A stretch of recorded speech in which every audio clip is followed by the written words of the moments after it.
Mil itu adalah alat untuk bercelak. Nah, alat untuk bercelak itu 1 jengkal. Sehingga ada yang berpendapat bahwa matahari akan didekatkan ketika kita di padang mahsyar 1 jengkal dari kepala kita. Nah, ketika dalam keadaan seperti ini tidak ada naungan kecuali naungannya Allah.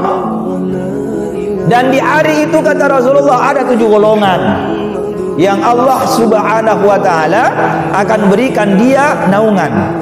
Min jumlatihim, di antara 7 golongan itu, Ya Rabbi salli ala Muhammad.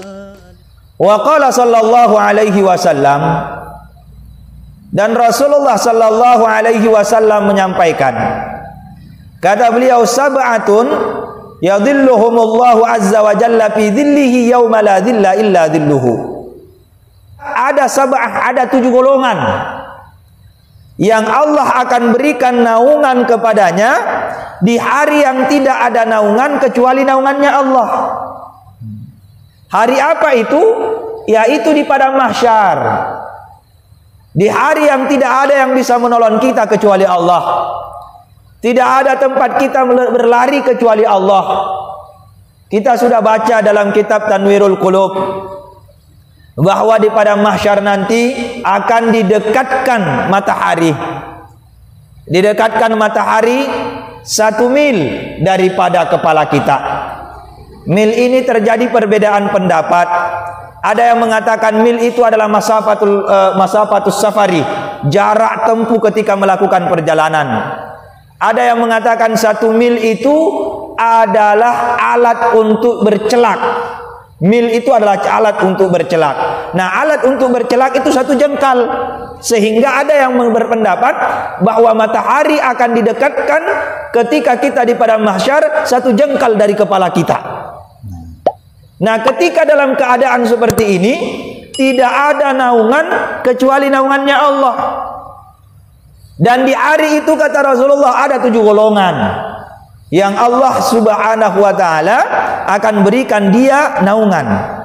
Min jumlatihim, di antara 7 golongan itu adalah rajulun dzakarallaha khalian. Ialah seorang laki-laki, disebut laki-laki ini sudah dikandung juga wanita, artinya perempuan juga. Ialah seseorang yang ia ingat Allah di dalam kesendirian, di dalam kesunyian, fafadat ainahu min khasyatillah, kemudian berkaca-kaca matanya karena takut kepada Allah subhanahu wa ta'ala. Inilah yang akan dinaungi oleh Allah subhanahu wa ta'ala di akhirat. Dia sendiri di kegelapan malam, ia sendiri di kesunyian malam, lalu ia renungi dosa-dosa yang ia lakukan, kemudian ia bayangkan bagaimana siksaan Allah yang disediakan kepada pelaku dosa yang dia lakukan, lalu berderai air matanya karena takut kepada Allah. Di saat itulah Allah subhanahu wa ta'ala mencatat dia sebagai orang yang akan dinaungi di hari kiamat nanti. Ya Rabbi salli alaihi wa sallim.